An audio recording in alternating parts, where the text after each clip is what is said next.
बिहार के मधुबनी में दो बाइक की भीषण टक्कर में पति पत्नी सहित 5 की मौत। मधुबनी जिले के लदनिया थाना क्षेत्र के पदमा गांव में एनएच के समीप शनिवार को दो बाइक की आमने सामने की टक्कर में पति पत्नी समेत 5 लोगों की मौत हो गई।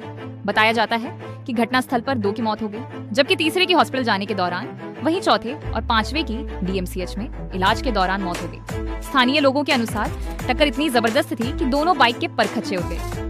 मृतकों की पहचान बासोपट्टी कदवाही गांव के रहमतुल्ला उर्फ राजन और उसकी पत्नी रुखसाना खातून, तीसरा लदनिया थाना के कुमारखत निवासी सचिन कुमार, खुटौना थाना क्षेत्र का श्रीदेव कमर और सुजीत कुमार के रूप में की गई है।